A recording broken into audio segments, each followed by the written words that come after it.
ang dignidad ng buhay mo. Yan ang trabaho mong protektahan. Pero eto ang totoo. May ilang tao na ginagawa yung trabaho na yan na parang full-time job. Kilala mo yung mga ganun? Biglang may pasaring sa hapunan, may mura, o banat sa meeting, o may joke na parang biro lang. Pero mapapaisip ka kung bakit ganun ang dating. At sa sandaling yon, napapatahimik ang lahat. Parang may sumiklab sa dibdib mo. Napapangiti ka na parang ayos lang. Pero sa loob-loob mo, nagtatanong ka, bakit? Bakit ako? Mukha ba akong punching bag? Hindi. At hindi ikaw ang problema. Sila yon? At ngayon, sasabihin ko sa'yo kung bakit nila ginagawa yan. 6 na dahilan, actually.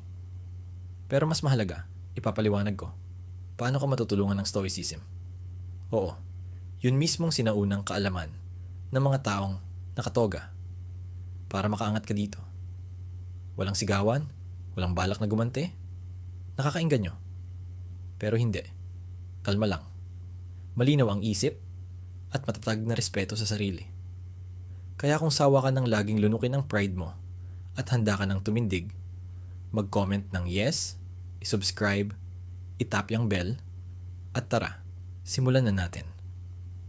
Unang dahilan, naamoy nila ang kahinaan. May mga taong sumusubok ng hangganan, parang mga predator na sumusubok ng biktima.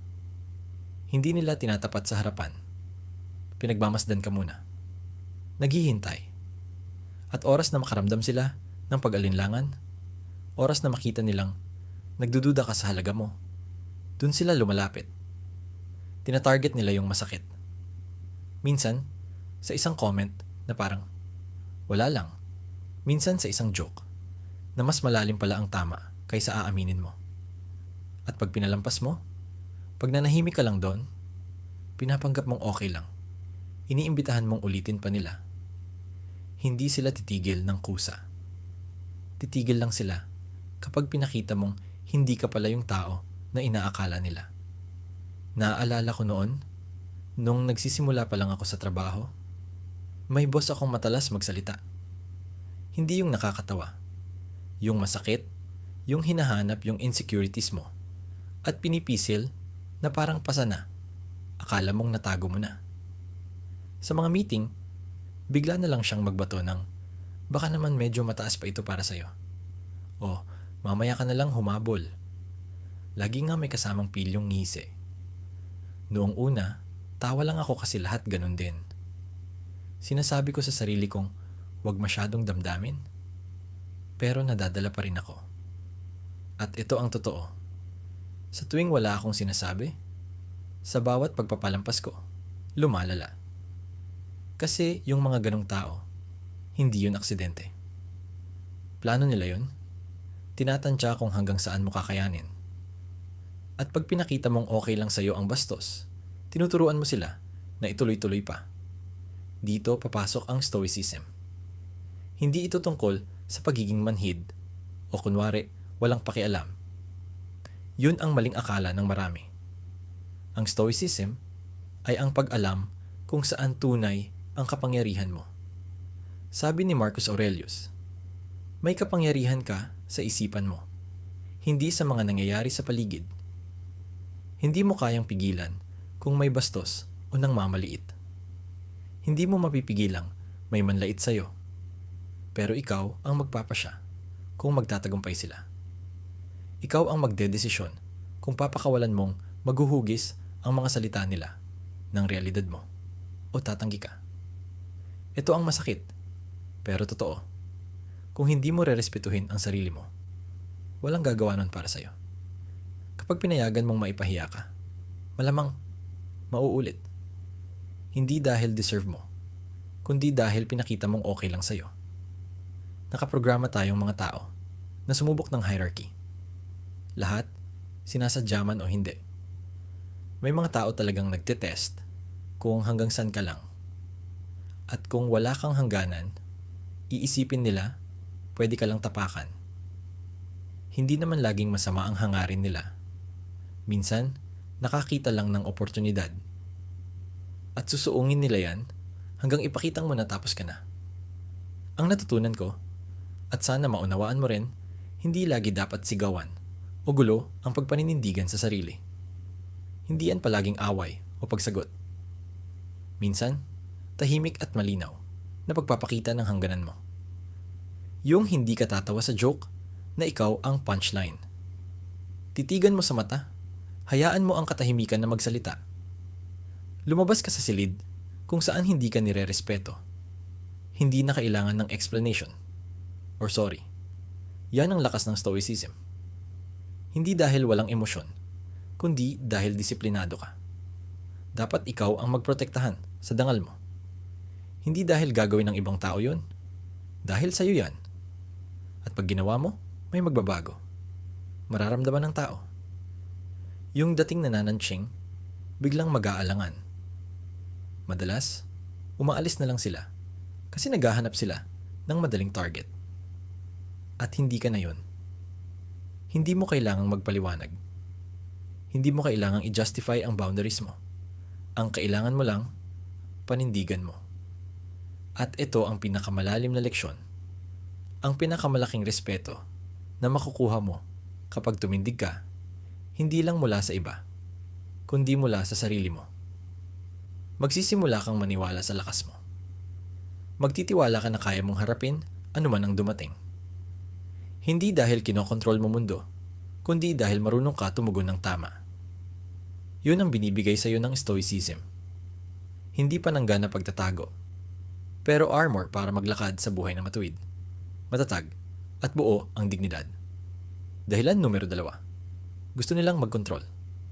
Ang pagpahiya ay isa sa pinakamatandang paraan ng paghahari-harian. Minsan subtle, minsan lantad, pero palagi, iisa lang ang pakay. Paliitin ka para sila ang maging malaki. Kapag pinahiya ka ng harap-harapan, kapag binanat-banat ka sa harap ng madla, o nilantad ang pribadong bagay na hindi nila karapatang isiwalat, may gusto silang kunin sa'yo. Kapangyarihan mo, boses mo, dignidad mo.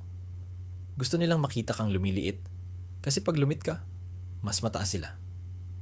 Pero eto ang hindi naiintindihan ng karamihan. Ang taong mahilig mamahiya, madalas, sila ang sira ng loob. Pakiramdam nila walang kapangyarihan sa sariling buhay at para magmukhang malakas, pinipili nilang pabagsakin ng iba.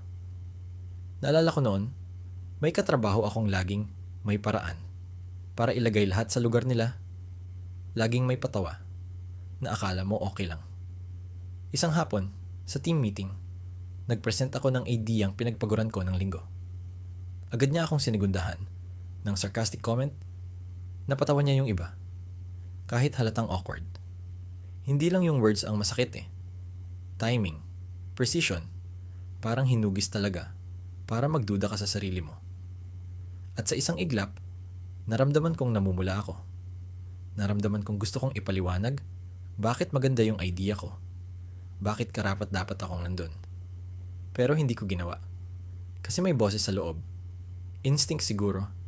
O lessons na napulot ko. Na nagsabi, pinakamasamang gawin ko ay pumatol sa laro niya. Hindi yung comment niya ang kapangyarihan niya, kundi reaction ko. Kung papaniwalaan ko yung gusto niyang ipamukha na hindi ako karapat-dapat magsalita. Dito papasok ulit ang stoicism. Sabi ni Marcus Aurelius, may kapangyarihan ka sa isipan mo, hindi sa mga nangyayari sa paligid. Ang ibig niyang sabihin, may mga taong talagang sisikaping pahiyain ka.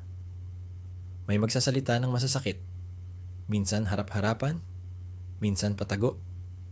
Hindi mo sila mapipigilang sumubok. Pero pwede mong tanggihang magtagumpay sila. Hindi nila kayang kontrolin ang isip mo. Maliban na lang kung ibibigay mo sa kanila ang manibela. Pag na-realize mo yan, at tumigil kang maniwala sa gusto nilang ipamukha sa'yo, nawawala ang kapangyarihan nila. Ang taong naniniwalang hindi siya maliit ay hindi kayang pahiyain. At hindi dahil gumaganti siya o sinusuluhin ang huling salita. Kundi kasi alam niya kung sino siya. Hindi mo kayang gibain ang taong buo na ang tiwala sa sarili mula sa loob. Hindi mo kayang patahimikin yung taong hindi na kailangan ng palakpak o approval para malaman ang halaga niya. Kung may isang bagay kang dadalhin mula rito, ito yon.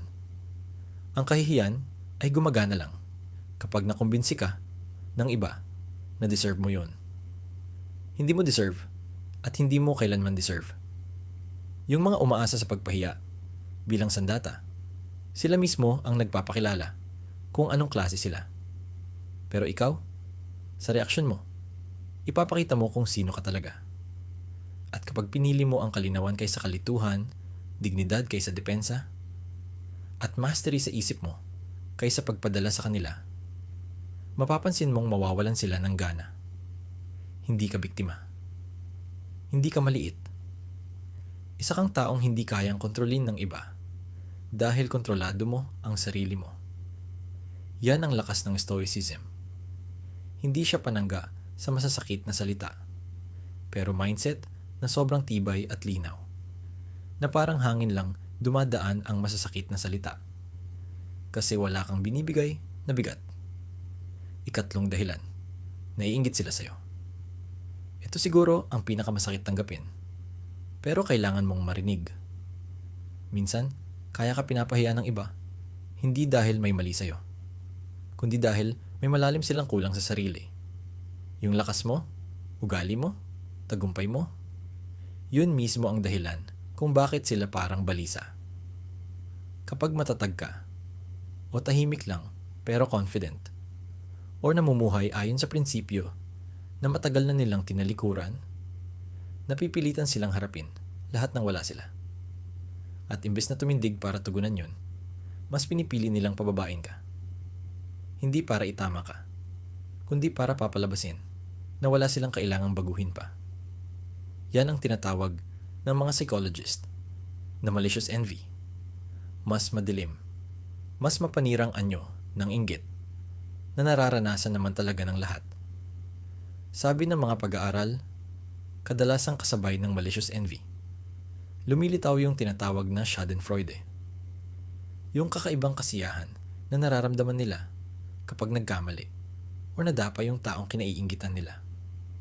Gusto ka nilang makita na mas mababa kasi sa tapat mo, naiisip nilang sila ang kulang. Pero hindi nila yan sasabihin.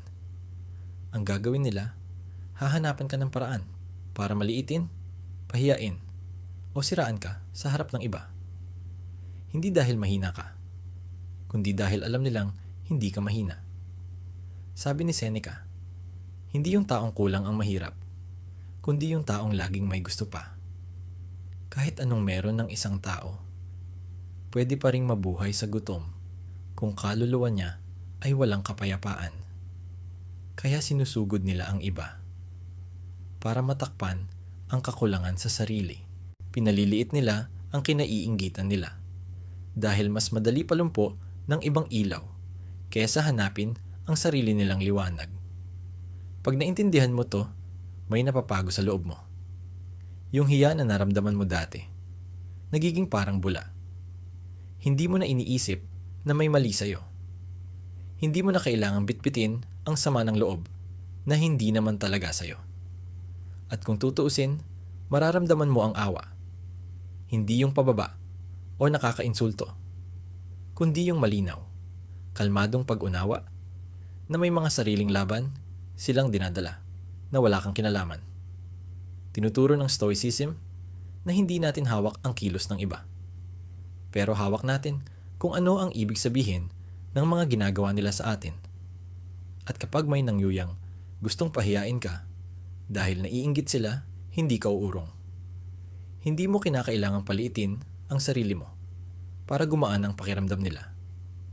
Mananatili ka kung nasaan ka. Matibay sa kung sino ka. Dahil hindi mo responsibilidad ang kakulangan nila na tumayo sa sarili nilang liwanag. Hindi mo responsibilidad yon at hindi kailanman naging sayo. Kung nakatulong sayo ang mga aral na to, mag-comment ka lang ng yes sa baba.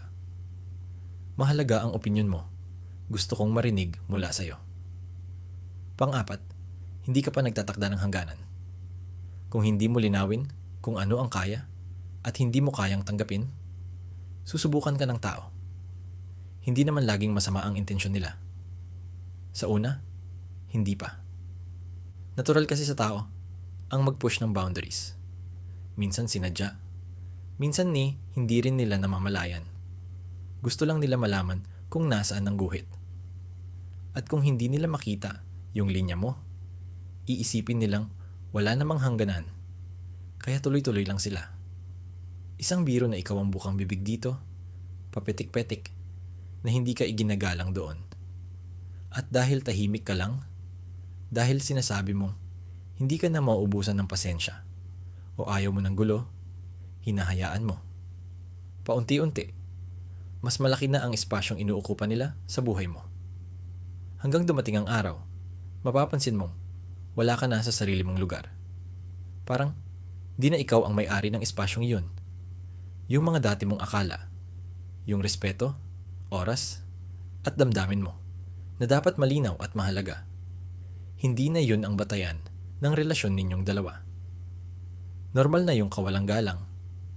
Nagtataka ka kung paano umabot sa ganito.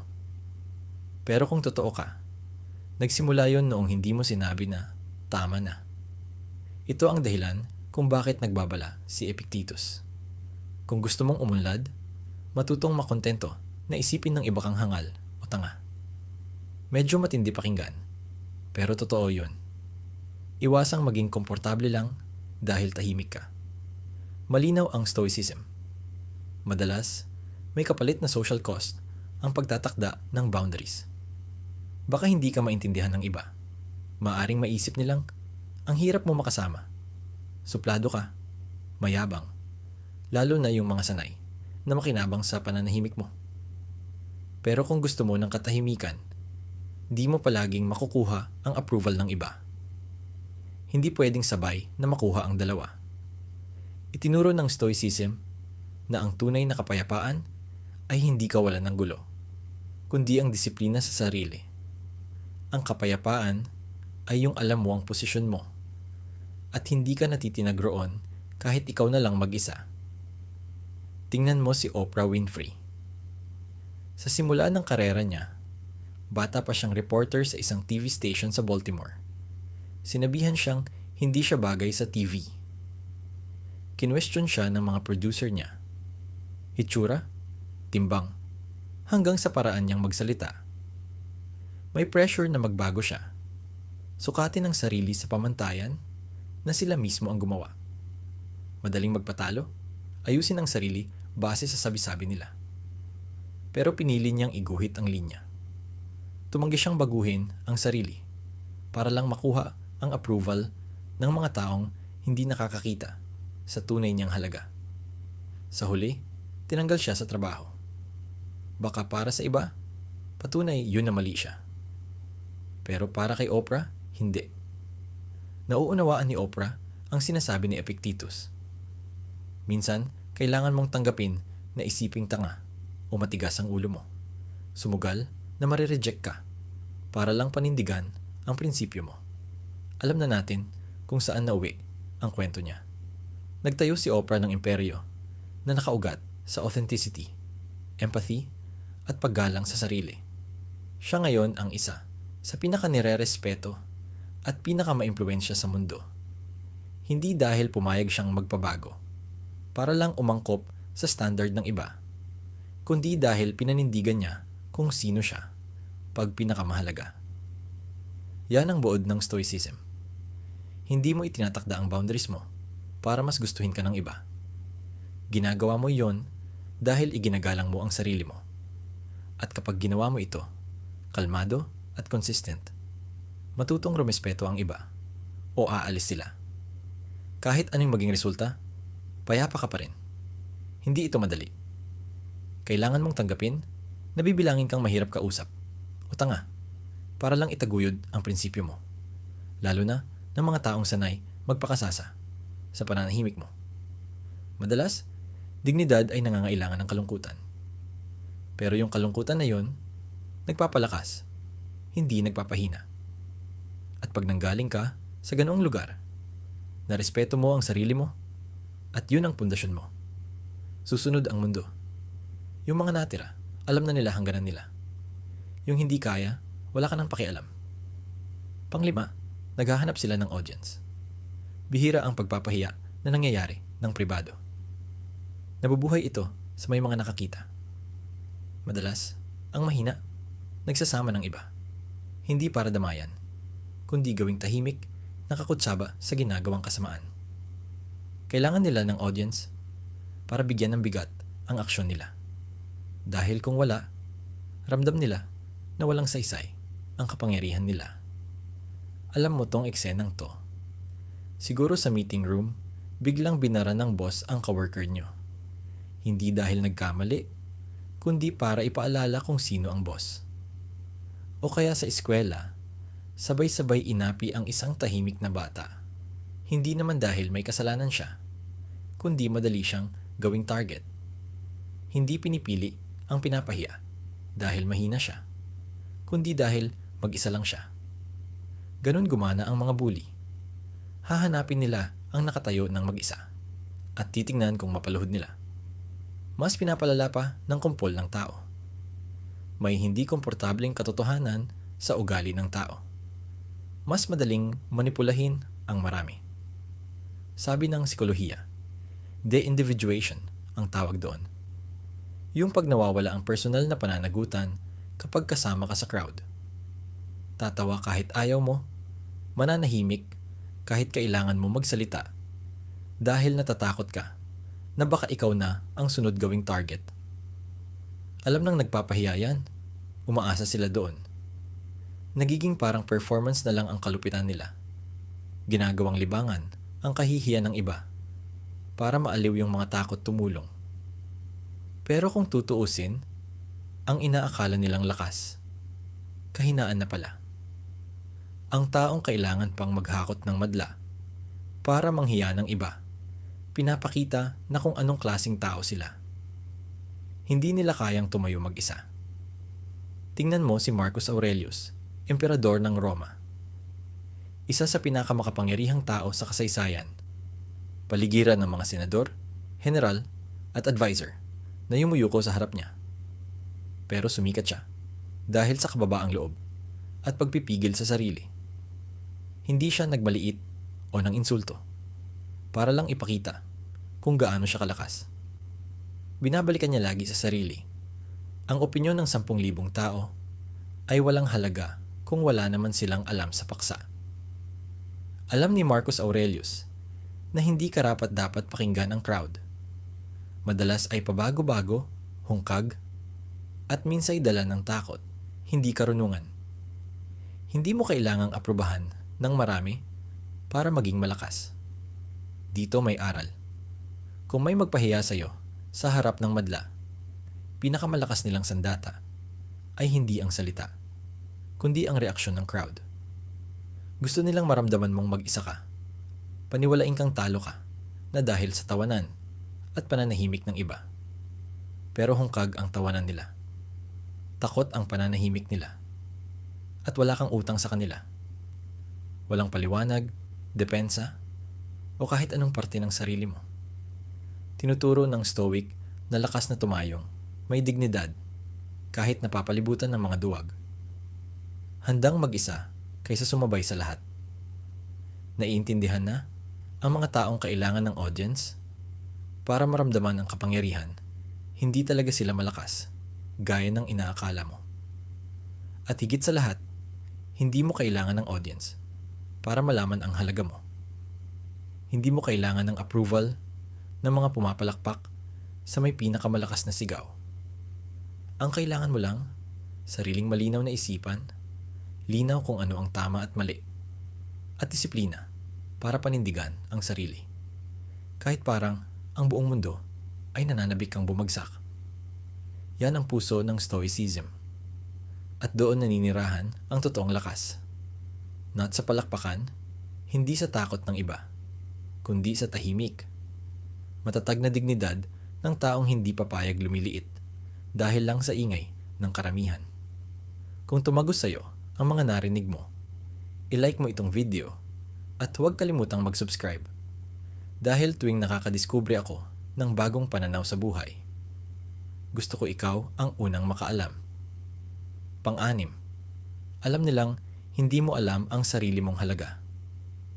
Ito na yung pinakamalalim na sugat. Dala ng karamihan, tahimik lang. Yung maranasan ang mapahiya, bago pa nila tunay na maunawaan ang sarili nilang halaga. Madalas itong mangyari nung bata pa tayo o nung pinakamaaga at pinakawalang katiyakan tayo sa kung sino tayo. May instinct ang mga mahilig manghiya na halata agad kapag may taong di pa alam ang tunay na halaga niya. Hindi yung pisikal o talino, kundi yung kahinaan ng isang taong di pa nakikilala ang tunay na sarili. Kasi kung kilala mo ang sarili mo, kung matibay ka na doon, hindi mo hahayaang apihin ka. Hindi dahil hindi sila susubok, kundi hindi na nila magagawa. Yung insulto, biro, o pagwawalang bahala nila, babangga lang sa isang matibay na pader sa loob mo. Pero kung wala ka pa noon, nagiging sensitibo ka sa approval at disapproval ng iba.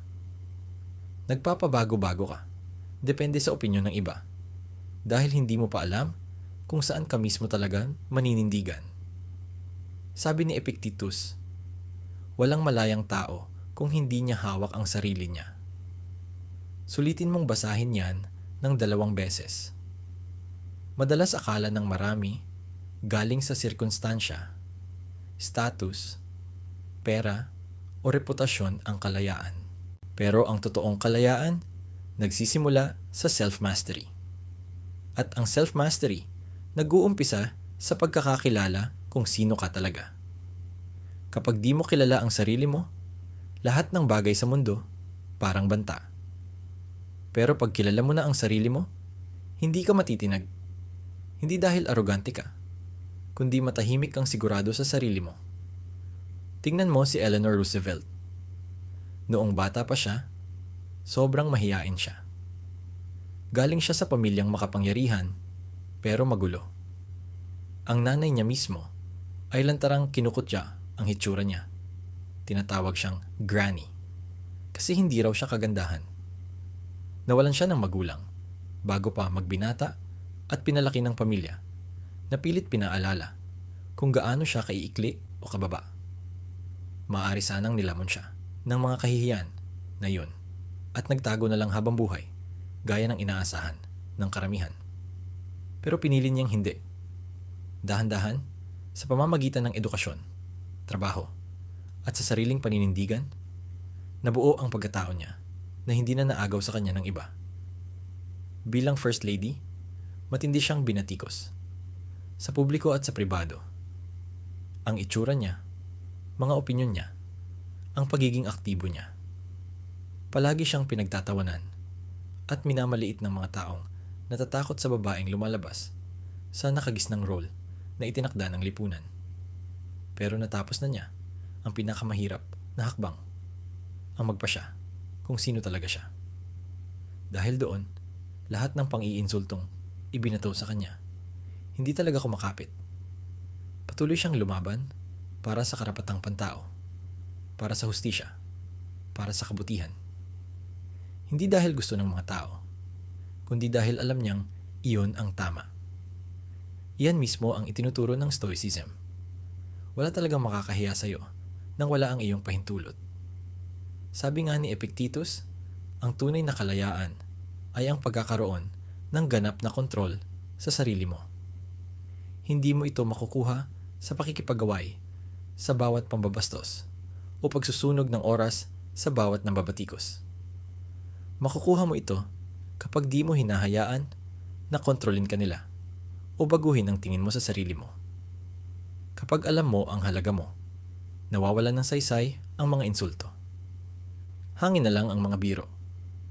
Kahit papuri, hindi ka na masyadong naapektuhan dahil hindi nakasandal ang respeto mo sa sarili sa pagkilala ng iba. Hindi ito madali. Kailangan ng trabaho. Kailangan ng panahon, ng pagninilay, ng pagiging totoo sa sarili, kung sino ka, at ano ang mga paninindigan mo. Kailangan din ng lakas ng loob na tumayong mag-isa kapag walang nakakakita o nakakaintindi. Walang shortcut sa tunay na kalayaan. Hindi mo pwedeng ipakiusap sa ibang tao ang respeto. Kailangan mong kunin ito ng payapa, tahimik, at walang iniintindi kundi sarili mo. Kapag nagawa mo yon, isang malalim na pagbabago ang mangyayari. Yung mga dati pilit kang inaapakan, mawawalan ng gana. Yung mga salitang ginamit nila para saktan ka, hindi na makakatama. Magiging untouchable ka, hindi dahil nagbago ang mundo, kundi dahil nagbago ka na. Kaya ito ang totoo. May mga susubok talagang pahiyain ka. May ibang susubok lang ng pasensya mo. May mga maiinggit. At may ilan na gusto ka lang ibagsak dahil di nila matanggap ang liwanag mo. Pero ito ang maganda. Hindi mo na kailangang pahinain ang sarili mo para sa iba. Hindi ka na isa sa mga namamalimos ng respeto. Tahimik mong hinihingi at kinukuha ito. Kalmado. Kahit mag-isa kung kinakailangan. Iyan ang stoic na paraan. Pag pinaninindigan mo ang sarili mo. Pag hindi ka na naniniwala sa mga kasinungalingang gusto kang palitin, may nagbabago talaga. Nagiging untouchable ka. Hindi dahil mabait ang mundo, kundi dahil matatag ka. Kaya kung handa ka ng mamuhay na may ganitong tahimik na lakas, nalampasan ang lahat ng ingay, inaanyayahan kitang sumama sa paglalakbay na ito. Mag-subscribe ka, itap mo ang bell, at sumali sa komunidad na natututo ring tumindig kahit anuman ang sabihin ng iba. At tandaan, hindi ang mundo ang nagbibigay sa iyo ng dignidad. Ikaw ang nagbibigay nito sa sarili mo. At yan, walang makakabawi sa iyo. Salamat sa panonood at magkita tayo sa susunod na video.